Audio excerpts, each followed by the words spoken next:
All right, today is April 25th, 2017. Today we have a very special guest, my friend Grace McCormack, who is a PhD student in public policy at the Harvard Kennedy School of Government. Grace, how are you? I'm doing well. I'm doing well. How are you, DH? Pretty well. Talk to us about your school. Harvard is an exciting place to go to school for sure. Specifically, the Kennedy School is a really interesting place to be. There are a lot of people from different walks of life, but great faculty. Always different speakers coming in. Yeah, it's a really cool place to go to school for sure. I'm actually not familiar with public policy as a major. Could you talk to us about what that major entails? Right. So public policy as opposed to an economics PhD or like even a public health PhD, it's going to vary a lot with which graduate program you're enrolling in. But the form that it takes at the Kennedy School is that it kind of is organized into two different tracks. There's the political science track, and then there's the economics track.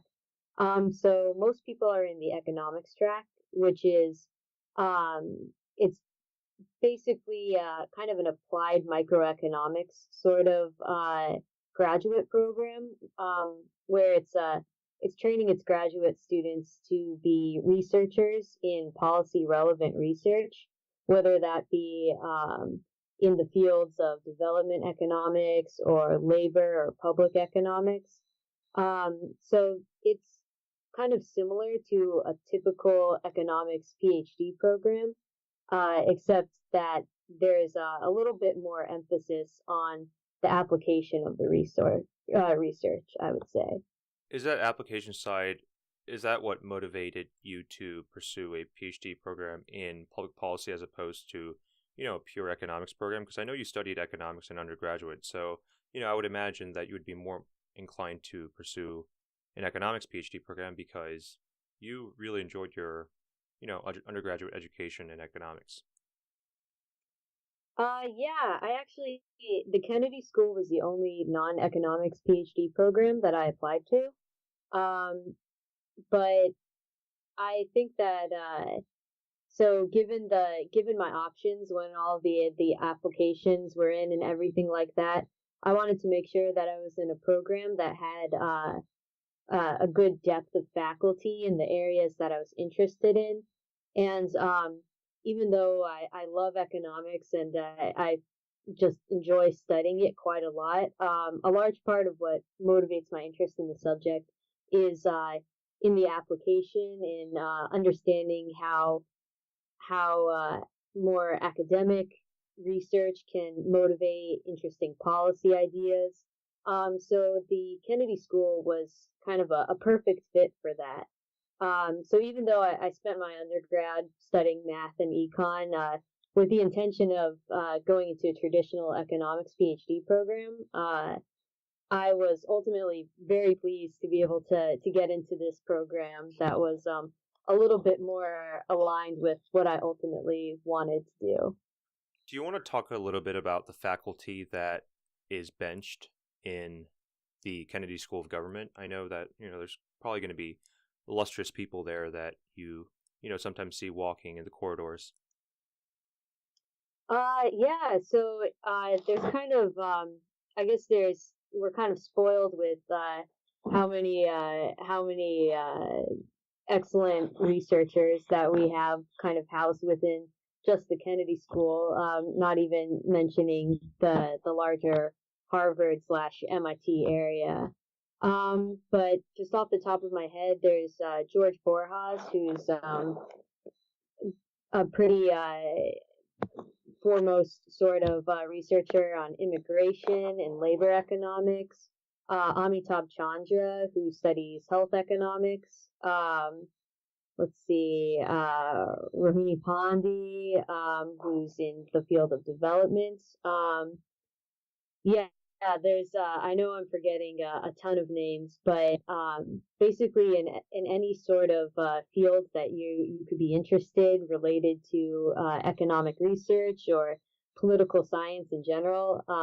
Though I admit that I'm pretty unfamiliar with political science, but there's bound to be professors who have done research in that area and who are many of whom actually teach courses, but also definitely take on students to work with. Um, yeah, so it's very interesting being in a place where there are Nobel laureates around. It's an exciting place to be for sure. And a really nice place to get your book signed. Oh yeah, yeah, definitely. I haven't quite worked up the courage to get George Borjas to sign a copy of his book. But yeah, that would be the next step, I guess. Grace, there's not many people who are determined to enter a PhD program. It takes a lot of courage. What made you want to, go straight from undergrad, without hesitation into a PhD program that, can last about, 4 to 5, I suppose 6 years? Yeah, yeah. It seems like 5.5 seems to be the median at this point, but it seems like it's stretching out a little bit more. Yeah, but I just I guess I was lucky during my undergrad where I got a lot of research experience and really enjoyed all of my econ classes, and so I knew that it was a subject area that really interested me. And I had a lot of conversations with current economics professors at Notre Dame who were really helpful in kind of giving me a good understanding of what the research process was like, but also what sort of lifestyle was entailed in being a more academic economist, which was very helpful since no one in my family is a professor or anything like that. So I just got a strong sense that it was something I was really passionate about and that I could enjoy doing for the rest of my life. So I just figured in 5 years, I would rather be 5 years older with a PhD than 5 years older without one. So it just seemed like a natural fit for me. But I know it's actually becoming a lot more common to kind of take at least a year or two after undergrad to work as a research assistant, either for a professor or in some sort of research lab, just to make sure that you're really interested in it. So I would say most people take some time between undergrad and their first year in the PhD program. And would you say that to conduct quality research, it's kind of a prerequisite to pursue a PhD program? Um, so I don't think there's necessarily well, I guess I'll say there if you're an extremely intelligent person who somehow can gain exposure to these to uh to the type of I guess that I guess I'm kind of the short answer would be I think you would probably need to get a PhD in order to become probably a well-cited sort of economist. But I think there are a lot of people with straight out of undergrad who are working as research assistants in in the Federal Reserve or at the National Bureau for Economic Research who are doing important work, but usually they're working for someone who has a PhD. So I think there are sort of lessons and kind of a refining of skills that happens during the PhD process that most people wouldn't be able to obtain on their own. Um, and furthermore, I think you would have a very difficult time getting published in kind of a top economic journal if you didn't have a PhD. So yeah, I think if you want to be recognized as an economist, it's kind of a prerequisite to do a PhD program. And you actually had some experience doing research associate work at Leo. Could you talk to us about that during your undergraduate years? Right. So I was pretty lucky in that Notre Dame has a poverty action lab called the Wilson Sheehan Lab for Economic Opportunities. So this is a lab founded by Bill Evans and Jim Sullivan, and it's devoted to evaluating different social programs and different sort of anti-poverty initiatives, using empirical research to kind of understand a, how effective are the programs, how they're operating now, and B, how can they be improved. So it was kind of a perfect experience to not only learn the more sort of day-to-day mechanical skills, like, learning how to clean a data set, learning how to construct good economic questions, but also kind of also understanding what exactly economic research can do. So I started working there during my sophomore year, the summer after my sophomore year, and through that I was able to gain experience in how econ research actually works. So that's probably something if someone's interested in becoming an economist, I think it's essential that you at least try out the research process before applying to PhD programs. Would you say that experience was pivotal to you wanting to apply for a PhD program? Definitely, yeah. I after my freshman year, I really enjoyed my econ classes, and I was kind of thinking about maybe becoming an economist, but in all honesty, I didn't really know exactly what that meant. Like I mentioned, I don't have any professors in my family. I didn't know exactly what the research process was like. So that was, yeah, working for Leo definitely and informed what I thought an economist could do and motivated me to apply. So even before applying to a PhD program, you need to have, a pretty successful undergraduate career. And even before that, you need to have a successful high school career. And, during your formative years in high school, it often tends to be that, what you enjoy learning in high school or what you enjoy doing in high school influences you to pursue a particular path, perhaps a major, a career choice down the line in college or post college. Could you talk to us about the high school days of Grace and how that influenced you today? Taking it back to high school. Yeah, I guess it's kind of interesting. I My high school was pretty small. It didn't offer any economics classes. I had very little understanding of what economists do. But my senior year of high school, I just happened to. I think it was called Naked Economics by I forget it's by some University of Chicago economist, I think. But it was basically an overview of like a very like stripped down version of just what economic theory said about like inflation and the exchange rate, and how just like that was where I first learned about supply and demand. So even though I didn't really have any exposure in high school, that was really what got me interested in the subject to begin with.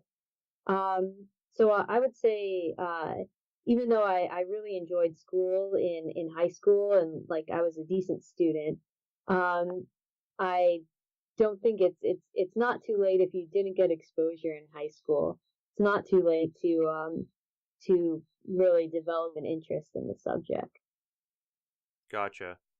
Now, could you talk to us about your interview process in terms of applying to a PhD program? And even before the interview process, if you want to talk about your application process in general for applying to a PhD program, maybe, the pipeline for applying to a PhD program, kind of depends on what um, the PhD program is in.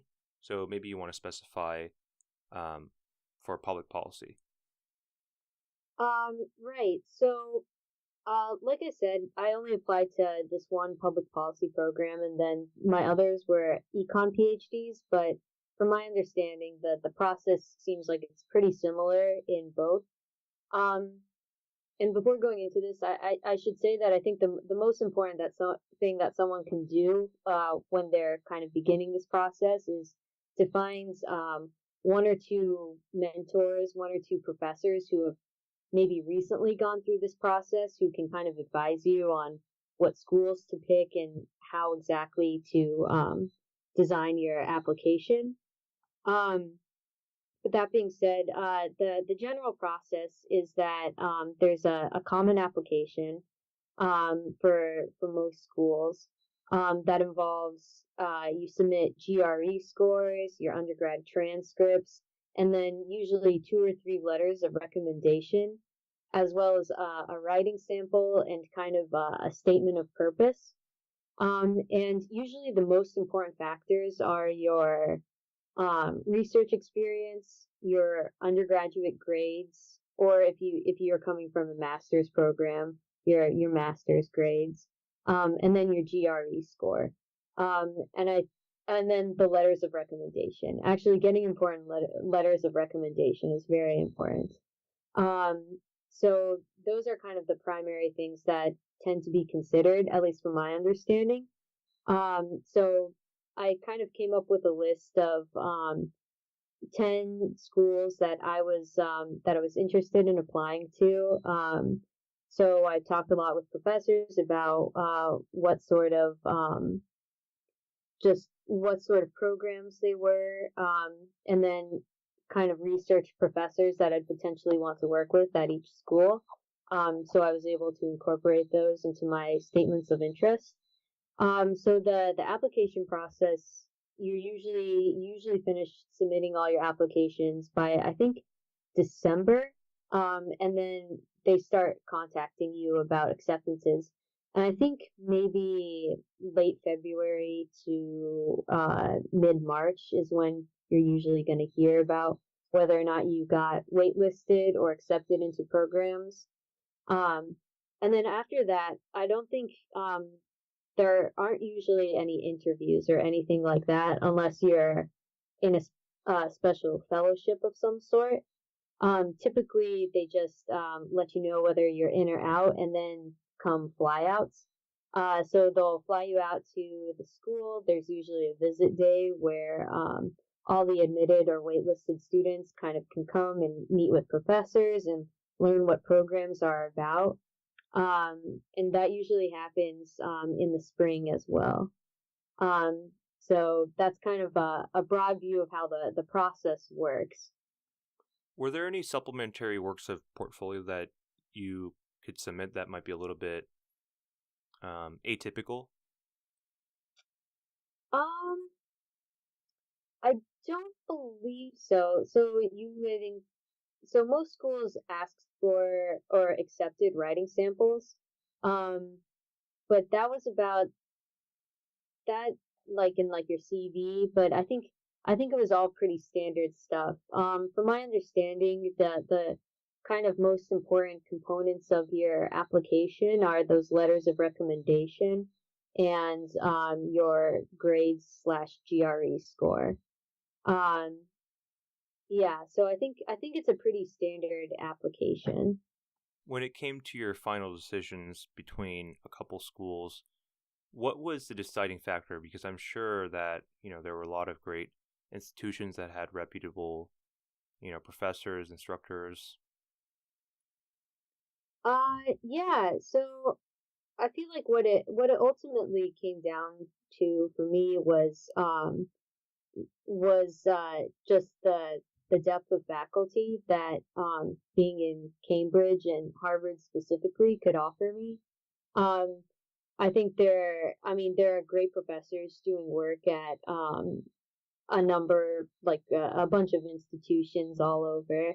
But I think one thing that I was very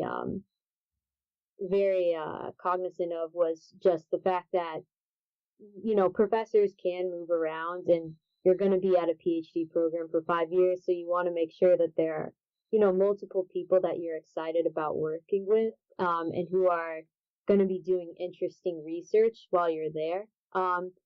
So when I visited Harvard, I got really excited to meet with the professors, and I could tell that there was a lot of interesting stuff that was going to really challenge me and excite me, and it just really felt like the right place to kind of get my training for the next 5 years. So that was the deciding factor, but I think it's also important to consider just where do you want to live for 5 years. Yeah, so a lot of factors to consider, but that was number one for me. Now, during the PhD program, when do students talk to their advisors about deciding which faculty members to work with? So it probably varies from program to program, but I would say that's kind of an ongoing, at least for the Kennedy School, that's kind of an ongoing process that happens basically from day one. There's a big emphasis on kind of getting started on research as early as possible. So during the first 2 years of most econ programs or public policy programs, you're going to be doing coursework. And then after that, you're purely doing research, and then maybe also TAing or teaching a course. But I think it's important, or at least it's emphasized to us that you should be starting to make connections with professors from day one. So it can be. I mean, I found it a little bit difficult to kind of you're kind of cold calling professors in some sense, seeing if they'd be interested in working with you or if they needed help on a project. But I think, at least from my understanding, it's important to kind of start that process as early as possible. Maybe as early as high school? Oh no, not as early as high school. Yeah, as early as possible when you're actually in the program. Yeah. To not annoy them. Yeah, for sure. I feel like even the nicest professor would probably think it's maybe a little presumptuous for a 15-year-old to tell them that they want to work with them in 10 years when they get admitted to the PhD program. You mentioned that your daily schedule is kind of a mix between classwork and, attending different seminars, studying, and trying to figure out the ways to meeting faculty members and doing research. Can you talk to us about, sort of the structure of your first year as opposed to your second, third, and fourth and fifth year? Yeah, so the first 2 years are spent doing coursework, like I previously mentioned. The typical course load for someone in my program is 4 classes a semester. So we take microeconomics and econometrics, both semesters, and then we also have additional requirements. I'm actually taking 5 courses this semester, but so most of my day is spent either studying or attending class. Um, and then there's also people are presenting research almost every day. So I like to attend those to kind of see what's relevant, I guess, right now, and to kind of get ideas for my own research. So the coursework lasts until your third year. Usually during the summer after your second year, you take some sort of um, general exam to kind of show your proficiency of the literature in whatever fields that you happen to be specializing in. And then after that, you're kind of set set to work on your own research. Uh, and so at that point, you're kind of you're expected to have all the necessary training and to begin working on your own research and presenting your research in seminars. And then from that point on, you're working on producing what's called a job market paper. So a job market paper is the paper that you will ultimately present to your to potential employers when it comes to graduate from your PhD program. So that's really the kind of focal point of your PhD program is producing some solid research that you can show that you're a good researcher who has the potential to keep producing meaningful work that's interesting. So yeah, that's the general outline of the program. And I mean, of course, there's variation from school to school, but that's kind of the general outline of most public policy slash PhD programs. Let's break down the schedule of Grace McCormack into finer, grain detail. Let's start at the time that you wake up and end with the time that you go to bed. Gotcha. Okay. It's a granular view. So I usually wake up. Do you want like time specific or just what I'm doing during the day? You're a very quantitative and exact person, so I think you'll appreciate exact time. Gotcha. Yeah. No, that sounds good. So I usually wake up at 6 every morning. Yeah. So, but that is for anyone who's just got scared off of doing the PhD route. That's not typical. Most people can sleep in a little bit more. That's a personal preference. Yeah. So usually I get up at 6. If I have the time, I'll go for a run. If not, I usually try to do a little bit of reading before class, and then I'm usually in classes during the day, and then kind of mixed in that are different seminars. So at Harvard, there's kind of a mix of student seminars as well as faculty seminars. So during the student ones, they're usually presenting their current research, and the professors and fellow students kind of critique where they see the research is going and what sort of challenges they might see to the specification or the overall sort of organization of the research. So those are kind of interesting to go to. Somewhere in there is lunch as well.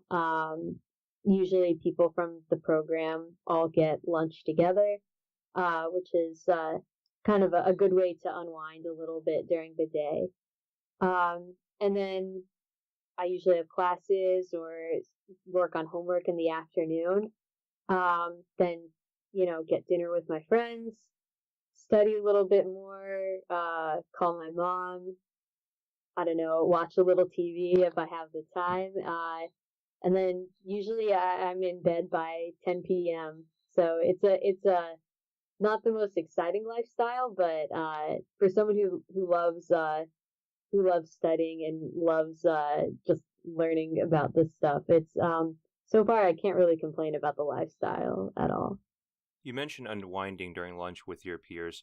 Can we talk about who your peers are? What are they like? Did they also study something like economics? Yeah, so I guess I should say nice things about them in case they ever listen to this. Uh, no, but they're all pretty great. The program that I'm in has there's a dozen people in the public policy program in my year, but there's several more in the public health program and the econ PhD program, and we're all kind of taking classes together. So there's a pretty healthy amount of overlap. Most people are in the sort of 20, I would say 26 to maybe like 30 range. Most people have either did their undergrad in political science or economics or math. And then most have done either a master's in economics or have been doing research. since they're undergrad. There's one person who was doing consulting for a few years, and then decided to go get his PhD. So there's a healthy amount of variation, but almost everyone has had some sort of research or economics master's level sort of experience. So even though everyone's a pretty nerdy sort of, it's a kind of a nerdy type, I guess, that is interested in the program. Um, yeah, everyone's pretty great. We really enjoy like hanging out and talking with each other. I think it also helps kind of being mutually interested in the same sort of topics, but I think there's a lot of camaraderie that sort of forms around a cohort in that you're all working on kind of really difficult problem sets together. And I think there's a very strong and very real sense of community within the class. Now, you mentioned sort of an eclectic background of the people that are in your program. Is it possible that for some of the people that are tuning in that might have studied something a little bit foreign to public policy, like let's say chemical engineering, is there a possibility for them to pursue a PhD in public policy? Yeah, definitely. I think especially, I mean, for the chemical engineer, you probably have pretty strong quantitative skills, which is always a plus and makes the transition easier. But I think what I've learned from the other people in my program is that if you're really interested in doing the public policy PhD, you can definitely get there from multiple different paths. So I think it's never too late. I think most people, it is kind of, you have to have some sort of economic experience, whether that be in research or some sort of master's program or both. But that being said, I don't think you're definitely not required to have an undergrad econ experience.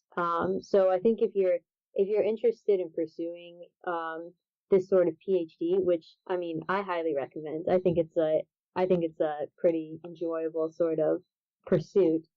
If you're interested in pursuing it, then by all means, start talking with people, start sort of seeing if maybe you would like to have that sort of lifestyle, and then apply to a master's program or, apply to work with professors as a research assistant. Um, being an undergrad econ nerd is by no means a prerequisite. Now, Grace, do you have any fantasies of being a part of a PhD program that you want to dispel for the audience?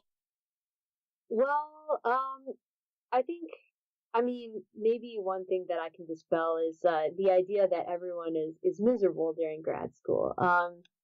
I'll be honest, like there are kind of very difficult times where you're always wondering, like, oh, am I going to be able to get all this work done, or am I going to be able to finish this? And I think everyone kind of has doubts about their abilities. But I think that's kind of a part of being a human in general. So I feel like if you feel like you're not going to you don't want to pursue a PhD because you just think grad students they all hate their lives. I do not think that is accurate. I think it depends on what program you're in and just what type of person you are and if it's a good fit for you. So yeah, I guess that's the only rumor I can think of. Grace, upon graduating, you'll be a fresh candidate for the job market. What kind of organizations would you want to be working with and do research with? Yeah. Well, I think my primary goal at this point is I would like to be at a kind of a research university. I think from what I learned from the professors at Notre Dame, they seem to have the sort of lifestyle and the